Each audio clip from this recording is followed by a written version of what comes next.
This is Chick2Chick Uncut, raw and unfiltered. Well, it's springtime. We're enjoying longer days, warmer days. It feels really good to kind of shake the cobwebs off of winter. The kids are out on the playing field or in the backyard more. We're walking our dogs more. It just feels good to be outside. And some of us had a crazy winter with a lot of snow in the Northeast here. We had, I'd say, one of our better winters if you're a winter kind of person. But there's still a lot of areas that were, mild. And, all this leads up to me talking about something that we forget about when we get excited about going outdoors. And that is ticks. Yeah, they're pesky. They're terrible. And today we're going to talk about why you need to know more about ticks. Today we have Nicole Chinichi with us. She is the director of Wildlife Genetics Institute with East Stroudsburg University. Nicole, thank you so much for joining me today. Thanks for having us and me on today to talk about ticks. Yeah, isn't it fun to talk about ticks? I love talking about ticks, so I could talk about ticks all day long. As you should. So talk to us about where you are and what you're doing, how you got involved with talking about ticks. Absolutely. So the Dr. Jane Huffman Wildlife Genetics Institute, we're part of East Stroudsburg University. We're located up in the beautiful Pocono Mountains, so northeast Pennsylvania, bordering both Pennsylvania and New Jersey. We're founded by Dr. Jane Huffman. She was the founder of the lab. She started at ESU as a professor of microbiology and parasitology back in the 80s. And she started to do her interest in Lyme disease in the 90s and had a lot of students doing research. And in the early 2000s, I think it was around 2004, she started to utilize testing the tick, extracting its DNA and testing for pathogens as a means of a diagnostics tool to better understand what individuals have been exposed to. So the lab has been testing ticks for over 20 years now. We, in 2018, received funding from the Pennsylvania Department of Health so that we are able to now offer free tick testing to all Pennsylvania residents. So under the Wildlife Genetics Institute, we house the Pennsylvania Tick Research Lab. So you may have heard of us, ticklab.org, and it is a funded program by the State Department of Health. So if you are bitten by a tick, you can send your tick into our facility. We test it for several tick-borne pathogens, and you receive your report within 3 days of us receiving it. I mean, that's a lot of great information. I don't think most people know that they can get free tick testing at all. But more importantly, I don't think people understand why they should. So since you know so much about ticks, let's just go back to what is a tick? Absolutely. So what is a tick? So a lot of people will call them bugs or insects. They're actually not insects. They're arachnids. So they're part of the spider family. They have 3 different life stages that we call a feeding life stage. So the fun thing about a tick is they can go hundreds of days without feeding. They can live in the environment for hundreds of days without feeding. They only need a single feeding source to be able to then transition into their next life cycle.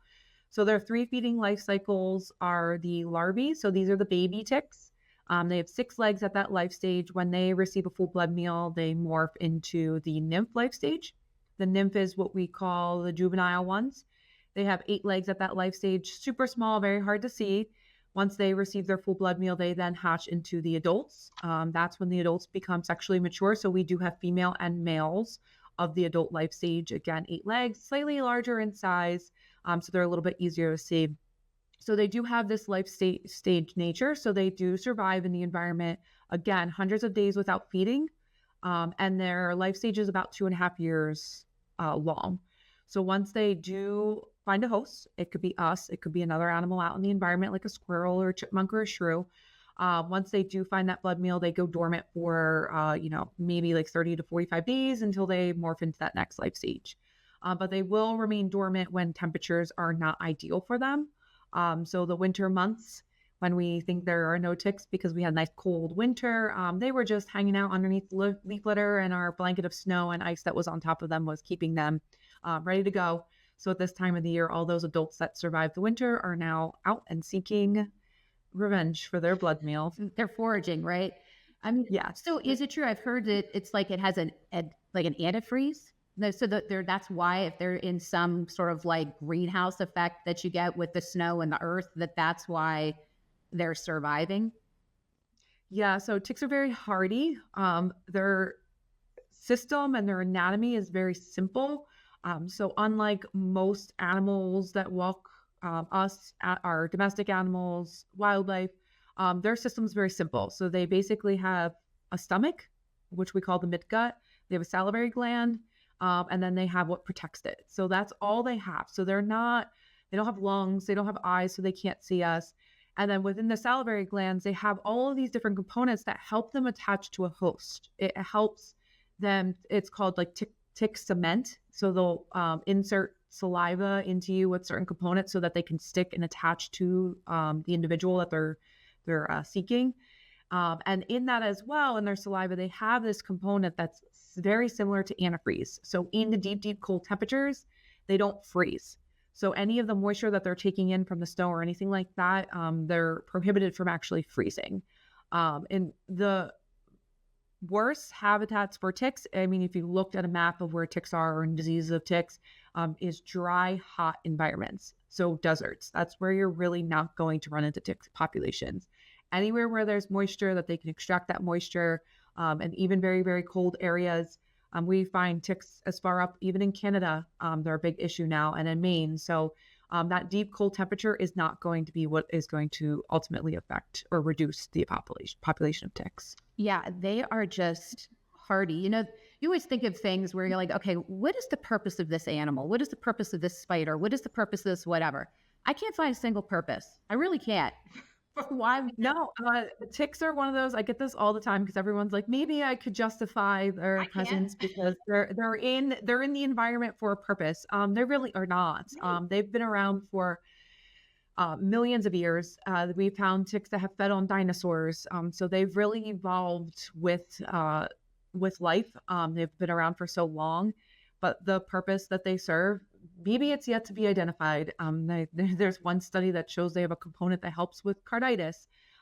So maybe they'll be beneficial one day, but they're not part of the food chain. There's not a specific animal that seeks out ticks and relies on ticks as its sole food source. A lot of times if an animal feeds on a tick, it's an accidental pickup because they're foraging in the environment or something along those lines. So really, they just don't really serve a purpose other than being a nuisance. I'm glad you're telling me this because I really have been trying to figure that one out. I just couldn't figure it out. So, okay, we have these ticks that are extremely hardy, and where, you know, you're talking about the fact that the more northeast you get into Canada, it's not really, you know, curtailing the population of them. They seem to become like hardier and hardier as the time goes on. What I can't understand is, like, if we as humans are getting really sick and our pets are getting sick, what's happening out in the environment when a tick is attaching to another animal? It's a deer, a bunny, a squirrel, birds, whatever. What is happening there? Are they feeding off of it? Are they infecting that animal? Like, what's that cycle like? Yeah, so we talked a little bit about the 3 feeding life stages, the larvae, nymph, and adult.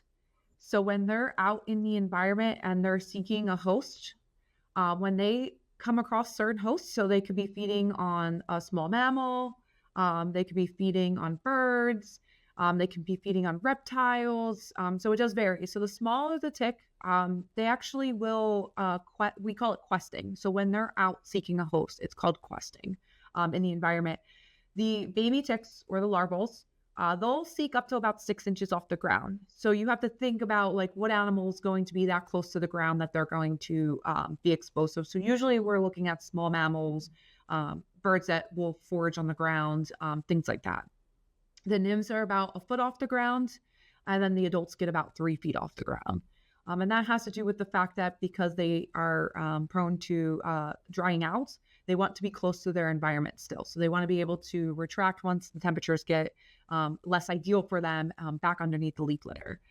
So when we're in those smaller life stages, like a larval and a nymph specifically, we'll talk about when they're feeding on some of these smaller animals, some of them are what we call reservoir hosts. A reservoir host is an animal that can maintain some sort of pathogenic infection. So it could be Lyme disease, it could be babesiosis, it could be a relapsing fever. There's several different organisms that are circulating out in our small mammal population, even in the birds. So when ticks feed on these animals, there's 2 things that could be happening. If it's larval ticks, they're most likely feeding on an affected animal. They have a chance to feed on it. It's in Pennsylvania, somewhere between 30 and 40% chance that a larval tick will feed on an infected animal. And if it does feed on an infected animal, it will take in that organism that could cause a disease later on to a human or animal. They take that organism in and then they maintain that to their next life stage. So if a larval has 30 to 40% chance of feeding on an affected animal, they then carry that into the next life stage. So right away, those naive ticks that are nymphs that are out questing already have an infection rate somewhere between 30 and 40%.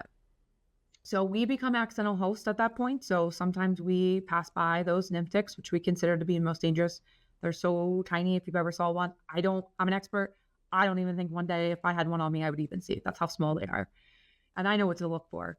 But those life stages, at that point, they could become accidental hosts on us or our animals, our loved ones, our friends, or they could then again feed on an animal. At that point, it's most likely a different animal that they're feeding on. They could either, one, now give that infection off to that animal, and two, potentially pick up additional pathogens. So this time they have a second chance of feeding. So they had one chance as a larval and now a second as a nymph to pick up tick-borne illness. If it doesn't feed on an accidental host like ourselves, which eventually would take it off and kill it and it would end its life cycle, it would then morph into its last life stage as an adult. So the adult ticks have had two chances of being exposed in the environment to these organisms. So the adults have what we call co-infection rate typically. That's much higher because of that. So they've had a chance to pick up multiple pathogens in the environment with those two feedings. These reservoir hosts tend to sometimes also carry more than one organism. So even during these feedings, there's chances of ticks carrying 3 to 4 infections. While it's low, maybe 1% of ticks will have that type of infection load, it's still possible. So that's what's happening in the environment. And it does become very complicated because you don't know what these ticks are fed on. Yeah. And you don't know what's happening and how these animals are sort of getting these infections other than sort of passing it back and forth between the tick and the reservoir host. And it's this vicious cycle that has not ended. Yeah, it is a vicious cycle. So we've talked about the nature of the beast, of the tick, but what about the different types of ticks? Are there some that we as humans and our pets that we have to be more careful of? Talk to us about the different types of ticks. Yeah, so we call the three big. There's 3 big ticks that we commonly see, and that can go for pretty much the entire mid-Atlantic Northeast region. Actually, probably pretty much all of Eastern United States. There's 3 ticks that we commonly encounter. The number 1 tick is the black-legged tick, which a lot of people refer to as a deer tick. Mm-hmm. We don't, as scientists and experts, we don't like to refer to it as a deer tick because of the myths that are out there floating around that deer are the ones that give Lyme disease off to the ticks. So that common name of a deer tick, we try to steer people away from using that name because that tick is not just associated with deer. That's a big misconception out there that we want to get rid of. So we call it the black-legged tick. So that is its more scientific common name. So that's the number 1. That is the most medically and veterinarian important tick that we have in the Northeast, in the Eastern United States. It does carry Lyme disease, and it carries several other tick-borne illnesses like protozoal infections, parasitic infections like babesiosis, relapsing fevers, Powassan virus, and a few other that I'm sure we'll get into talking about. So that's the black-legged, formerly known as a deer tick. The next common tick that we have is the American dog tick. The American dog tick's much larger in size. It's capable of transmitting diseases that are referred to as like Rocky Mountain spotted fever. Despite the name of Rocky Mountain, it is found in the Eastern United States. We do see it in Pennsylvania. We see it in New Jersey. We see it in Delaware. So it is a pathogen that's on the side of the U.S. It is very rare. They also carry things like ehrlichiosis. Again, very rare. So the American dog tick, if you had to pick a lottery ticket and you were required to be bitten by a tick, you want American dog tick because they tend to not carry too many tick-borne illnesses. The last one is the Lone Star tick. The Lone Star tick was more of a southern tick. It was associated with more of the between Texas, Florida, up until about the Carolinas and Virginia. It has been pushing northern and eastward. So we don't have a lot of established populations yet in Pennsylvania. They are very common on the sea line or the shoreline. So Delaware, New Jersey, up into Long Island is really bad with these tick species. As they start to migrate in, they will also be a major threat to both the medical and veterinarian community. So the Lone Star tick is associated with a lot of rickettsial bacteria, so Rocky Mountain spotted fevers and very similar spotted fever rickettsias that they can transmit. Lots of Ehrlichias, different types that they can carry and transmit. And they also are associated with the alpha-gal red meat allergy, which is every Lone Star tick carries it in their saliva. It is person dependent, number of exposures, if you will acquire that allergy. So that is a very scary thing, but that tick is starting to push into the state of Pennsylvania, but it has not yet become too established in a lot of our, especially the northern area, more on the southern areas and closer to that New Jersey, Delaware border. Okay. So you did talk about a lot of different pathogens. So before we get into kind of breaking those down, because I think people they're going to be so overwhelmed by it, but it's really important for them to know about it. I want to talk about, you spoke a little bit about the attachment process of a tick, but I want to talk about that a little bit more because a couple things with it. I don't think people understand, how it attaches, where you can look for, how long. There's those myths of how long it's supposed to be attached before you can receive any sickness or whatever the pathogens are that your tick could be carrying. So can you break some of that down for us? Yes, absolutely. So I'm going to start by saying it is very important anytime that you're outdoors in Pennsylvania or in the Northeast, the Mid-Atlantic, anywhere in the United States, you always want to come indoors and do a tick check because the faster you can remove a tick, the less likely you are for acquiring any disease if it's carrying something. So that is number one that we'll probably say a couple more times today. Remind yourself to just go back to that because I want to talk about how you remove the tick. So yes. So that is number one. So we always want to do tick checks, and we'll talk about that a little bit later. So time is of essence. So there's, as we had talked about, there's several tick-borne illnesses, and they do transmit at different speeds.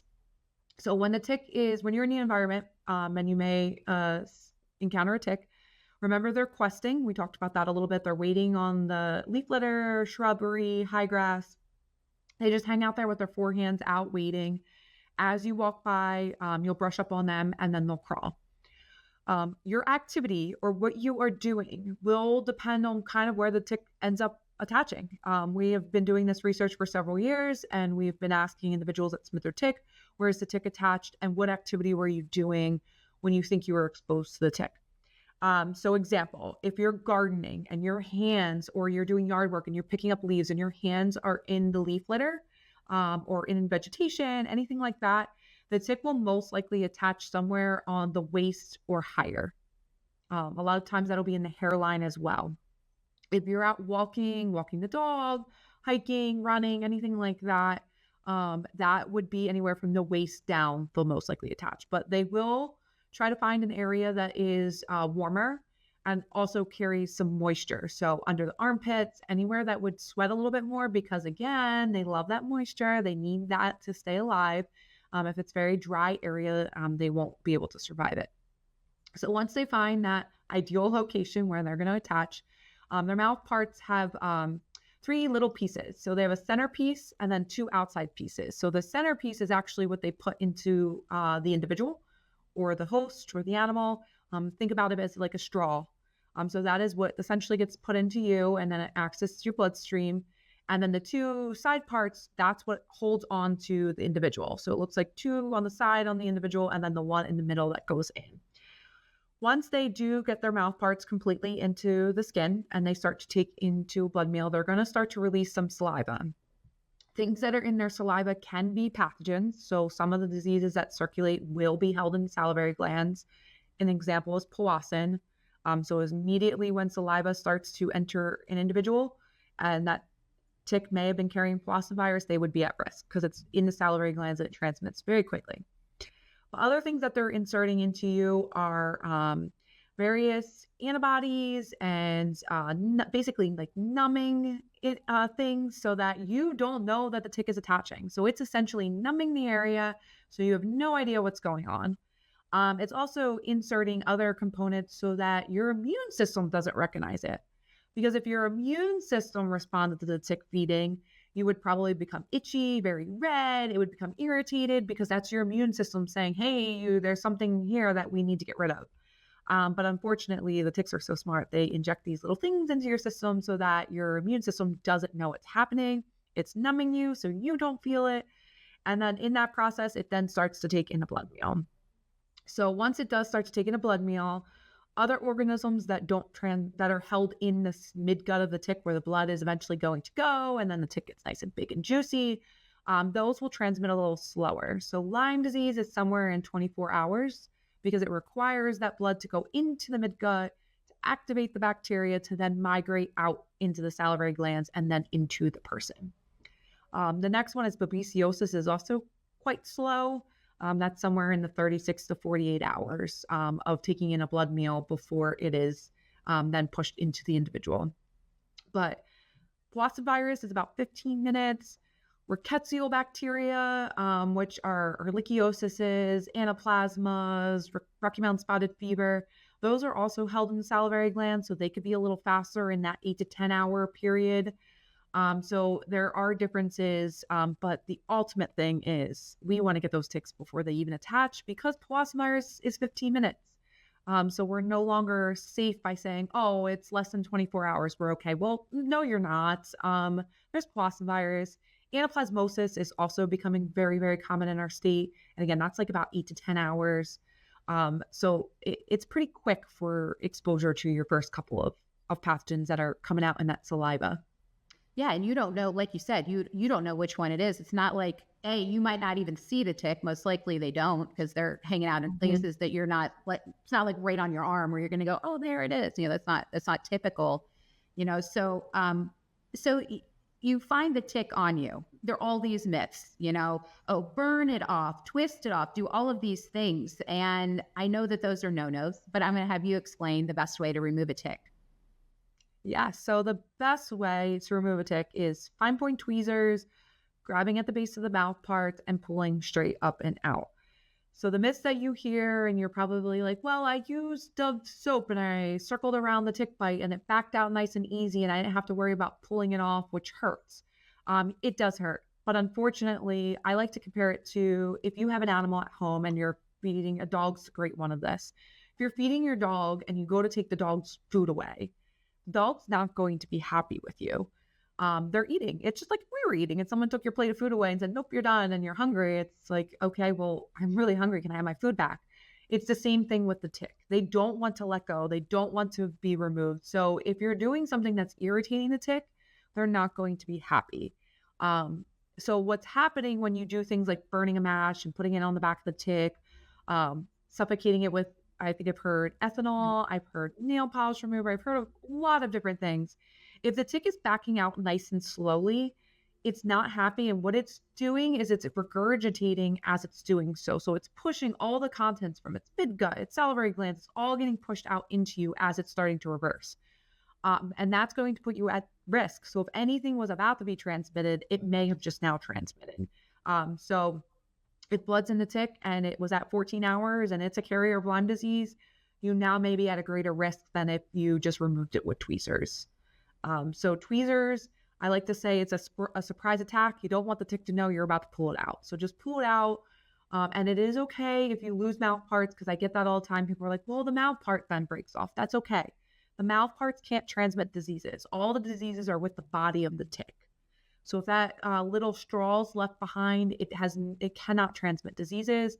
Your immune system will eventually reject it and it will get pushed out, similar like a little splinter that you may not know that you've ever had either. So it's okay. If that mouth part's left behind, you just want to get the body of the tick off as soon as possible. Yeah, I know a lot of people freak out about that because they're like, oh, there's still some of it stuck in there. And then they're digging in their skin and, kind of making it worse. So, okay, so it's good to know that if that part is still in there, don't panic so much.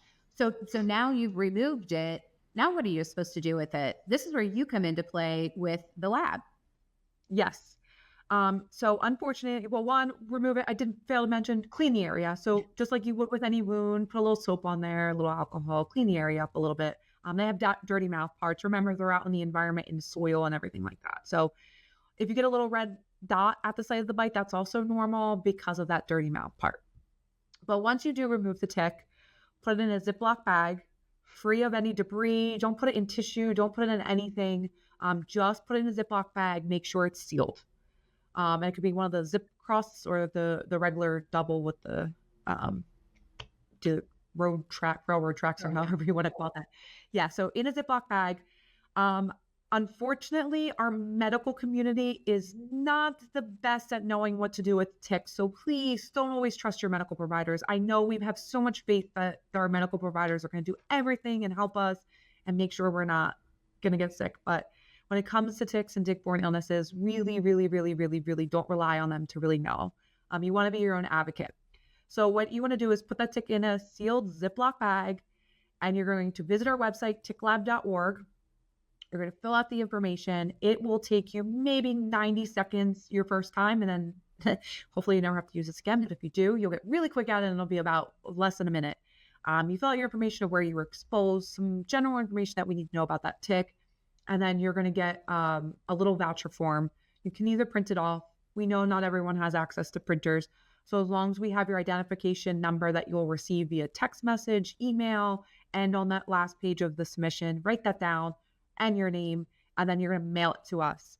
If you live near us and you'd like to drive it, we have Dropbox outside of our building that's open 24/7. And then we're open Monday through Friday, 9 to 5. So you're more than welcome to also drive it up if you need to expedite it and not rely so much on the US mail. But yes, you want to, once you remove that tick, ticklab.org, and you want to submit that tick to us as soon as possible. So there's some people that'll say, well, I don't feel bad. I mean, I just took this tick off. It's not that big of a deal. Why is it important for someone to send it in as soon as possible, even if you're not feeling bad? Absolutely. So the most important thing is that a lot of tick-borne illnesses, especially some of our very, very smart ones, Lyme disease is one of them, babesiosis is another one, they'll sit out in your body for quite some time, and they're going to evade your immune system. So your immune system's not going to recognize it for several weeks. And it can just be wreaking havoc, and it'll be in one area. So you might get like, oh, my knee hurts this week. And then all of a sudden your immune system's responding, and then it's like, I'm out. And then it goes to another area and it moves there. And it just keeps doing that. And your immune system's then just going crazy. And you're like, oh, my knee hurts today. Oh, mate, I have a fever today. Oh, but it went away. So it does this weird stuff. So if you have the tick and you remove the tick and you get it to us within a couple of days, we take a couple of days to test it. So within, say, 7 days, including mail, if you're not driving it up, you know what you've been potentially been exposed to. We also look at your risk. So we'll look at the tick under a microscope and see how much blood it may have engorged. So we'll let you know, oh, it was attached for estimated 24 hours. It was attached for estimated 40 hours, 7 hours, whatever it might be. So that if it comes back positive for Lyme disease and it was only on for 7 hours, you can say, okay, I don't need to rush to the doctors right away. This is going to be a low risk. Lyme disease is about 24 hours. That's all it was carrying. I got it off pretty quickly. Let me just keep an eye on signs and symptoms. Where if we send you a report and it's about 40 hours and it was Lyme disease positive, then you want to take that to your doctor. You want to talk to your doctor about the next steps and see what they recommend about some sort of treatment, because Lyme disease transmission is about 24 hours. So in a lot of cases, it's a diagnostic tool to help you get diagnosed and treated a little bit sooner. Yeah, I mean, it's a really good roadmap, actually, I think, because, you know, my children have had it. They've been bitten by ticks. We had no idea about it. There were no rashes or anything. It was just this snowball of sickness that we just couldn't figure out what the heck it was. And so if we had found the tick on them and sent it in, I feel like we would have been so far ahead of the game to have such a better understanding, you know, of what is going on. So like, this is just for people at home. I carry a little tiny baggie, one of those little ones, and a set of tweezers, because I never know. I'm just so like Girl Scout prepared, I guess, to make sure that if there's, you know, a tick on my kids or me or someone around me, that I have the best thing I can do. And like you said, put it in a bag, seal it up, and get ready to send it out. Should we be doing this with our pets? I mean, is there a level of the lab, a component of the lab where you're doing a lot of kind of researching, surveillance, profiling, that kind of thing that helps us know better about ticks and where they are? Absolutely. So we have several research objectives with this type of submission. So we call this passive. So it's like a citizen science experiment where not only are we giving you a lot of useful information about that tick that you were exposed to, but it's also providing us with a lot of information. So we're looking at what ticks are circulating in our population, keeping an eye on that Lone Star tick. We're looking at the diseases and how they may be changing year to year. We have pathogens that are emerging in nearby states, but may not have been emerging yet in Pennsylvania. So we keep an eye on those. And we're constantly just looking into where are individuals being exposed, because that's how we can get some education out. We know a lot of people are exposed in their own backyard, where 10 years ago, we would be like, okay, if you go to the state park, if you go to the community park. No, from our research, we're finding that over 50% of submissions are usually from a person's backyard. So that has shifted how we target our education. It's not just going to state parks and putting out information. It's trying to get to residents in general. How do you protect your yard? Things like that. So we are doing a lot of tracking of all these organisms. As pathogens emerge in other states, if they're seeing things, heartland virus was one a couple years ago, where a lot of the middle United States and then into Virginia, they started to get their first cases of heartland virus. So we started to screen ticks from Pennsylvania for heartland virus, and we actually detected our first case in Pennsylvania in 2022. And if it wasn't for us detecting that in that tick, that individual may not have known what they were exposed to, because that was the first ever case in Pennsylvania. So that's really what our goal is, to be trying to be more proactive and getting ahead of these pathogens, so that when we first detect them, we can get that information to the Department of Health. We can start to push that information out to our physicians, so that we become better equipped to fighting these tick-borne illnesses, to waiting for, a couple hundred people to get really, really sick with these symptoms and then no one saying anything. So we're trying to get ahead of the game with this passive surveillance program. So with you all getting ahead of it and testing all of the ticks, what's the communication between, you said the Department of Health gets this information, what's the communication between what you are doing and providers? Because there seems to be just this big, gigantic gap. You're providing all of this information of what the tick carried that could be completely running amok in someone's body. And then the provider is like, oh, we're not sure what to do. Do you think that there's going to be a better connection? Are we starting to get a better connection between this and the provider to help the person out? Yeah. So yes and no, I guess is the best way to answer that. So with research in general in, I think, the medical community, there's always this gap between where the research is and where the medical providers are. And I think that gap will never be filled, just because it takes a long, long time to take it from the research side to pushing it into physicians' hands. It's even harder when it's not a pharmaceutical, like if there's not a pharmaceutical there or a pharmaceutical company sort of backing this push. It doesn't really go from research into the medical community. We, as a institution with partners such as yourself and communities, we have been trying very hard to educate our practitioners. So we send out brochures to them. We get them information, as much information as we possibly can on their region, the ticks in their area, and we mail them out. We call them, so that at least at that point they've heard about us or they know about the program, because it is free. The Department of Health, we do send them annual reports, so they get reports of what ticks we tested in that year, what they were carrying. If there's anything rare, such as that heartland positive tick or anything else that might be new to Pennsylvania, they get it immediately. Otherwise, they get it at the end of the year.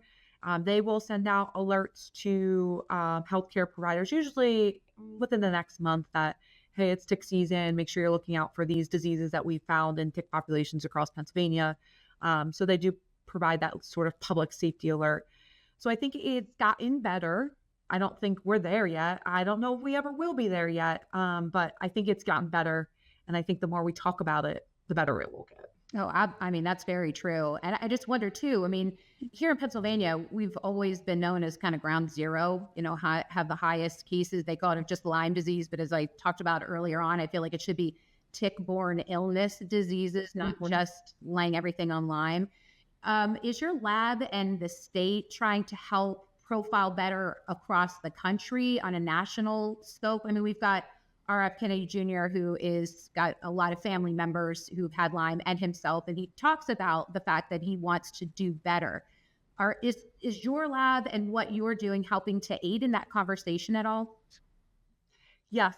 So we are involved on the federal level as well. We're trying to work with our local legislators, plus the legislators associated with Congress, to really push it. We did do the Lyme call to action a few weeks ago, and we sat in with a couple of our local congressmen, giving them more information about ticks. We're hoping to invite some of them to here to our sites. Really just trying to push that knowledge into the process, really to make sure that there's funding available, from medical side of funding to the benchtop research, and everything in between, so that it's funny because we just got back from a conference last week, a lot of professionals in the Mid-Atlantic area on ticks, and everyone's doing great research all over. And the more we get together and talk about it, the more complex it gets. So the more knowledge we get, the more complex the entire process of ticks and tick-borne illnesses gets, which is good. We're learning more, but we're nowhere near truly understanding what's driving these infections. And that is that billion-dollar question that hopefully somebody one day will be able to answer. And what is the way to control it? Which we do have some research and funding right now that we're looking into a few things to see if we can figure out a way in our state of Pennsylvania, because we are considered ground zero. We have the perfect environment, the perfect 4 seasons, lots of great outdoor woodsy. Penn is Latin for woods. So we are over 50% of our state is wooded. So we just become a very, very, very good area for the tick population. So we want to find a way where we can continue to enjoy those outdoors, but to control the tick population and see if we can reduce diseases in ticks, because who cares if a tick bites you as long as they're not infected? Yeah, exactly. Just as we round out the end of this podcast, there are 2 things I want to have you leave people with. The first one is, where are some of the places that people would not think that there would be ticks, just to give them an idea of being careful? Yeah. So the cities, you can go into Philadelphia, you can go into Pittsburgh, and you're like, oh, I'm in a city. I don't have to worry about ticks. There are still animals, birds, bring ticks in. You'll have little parks. There are green spaces in cities. That's become very big, is providing green spaces in our city areas. So if you are in a city and you think you don't have to worry about ticks, think again, because those become pockets, and they actually can be higher rates of diseases just because there tends to be more mice and more birds, and the reservoirs that the ticks that will end up feeding on are more concentrated, where when you get into like more open space, more wooded area, you have less mice because you have a whole bunch of other animals that these ticks can feed on: foxes, coyotes, raptors, everything else that might feed on the small mammals. So city living and in those small green spaces, backyards is number one. Definitely know anytime you go in your backyard, if it's to walk your dog, if it's to go to your shed and back to check the mail, anytime, just do a tick check when you come inside. Another place that I'll mention too, and that is the tall grasses at the beach, right? I have found from that. Yeah, tall grasses. So Lone Star ticks, again, they're the ones that are going to be on that shoreline, and they like the dunes area with the high grass. So stay on the paths, don't venture off, don't go into the dunes. We're not really supposed to walk in the dunes anyway for other conservation reasons. But yes, they could be in those high grasses. So lastly, we want people to understand prevention, because as much as you have a fantastic lab with ticklab.org and what you're doing, we really don't want them to be bitten by ticks to begin with. So what are the best pieces of prevention advice you can give those who are listening today? Absolutely. So number one is just knowing when you're outdoors, 12 months of the year, you always want to do a tick check. So even if it is snow on the ground in January and it is 45 degrees outside, you could be at risk. So just always know when the temperatures are above freezing and it's a sunny day, you could still be at risk in the wintertime. So always checking for ticks is number one. Next, there are things that you can do personally to prevent the tick bite. So wearing lighter color clothing so you could see them. So if you know you're going for a hike, you know you're doing yard work, you're going to be in these habitats where ticks are. So let's protect ourselves when we go there. So light color clothing can let you see the ticks. I know it's nerdy, but tuck your pants into your socks, tuck your shirt into your pants, because what you don't want to happen is the tick to crawl under where you can't no longer see it. You want them to crawl onto your clothing so you can actually see them crawling, not where if they go underneath, then you can no longer see them. And then they'll end up potentially, if you're out there for a couple hours, attaching before you find them. So light color clothing. There are different types of repellents out there, from natural repellents to chemicals.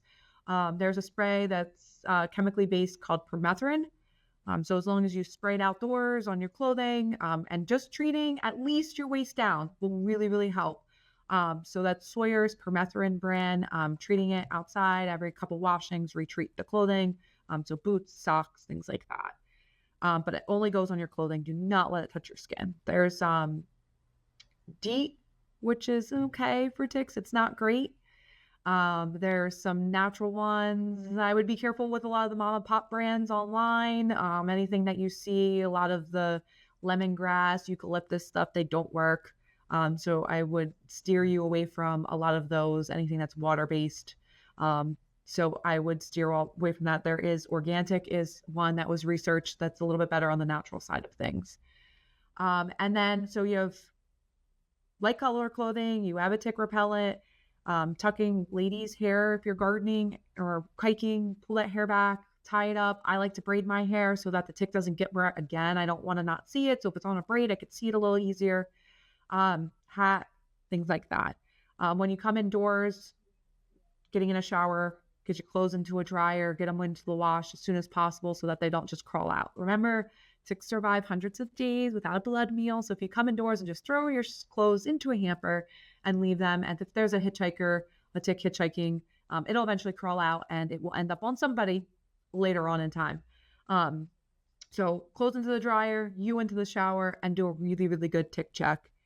That's personal prevention. So that's the best that you can do personally. And then unfortunately, if you do get bit by a tick, fine point tweezers, grabbing at the base of the mouth, pulling straight up and out, and then ticklab.org is how you will get to us.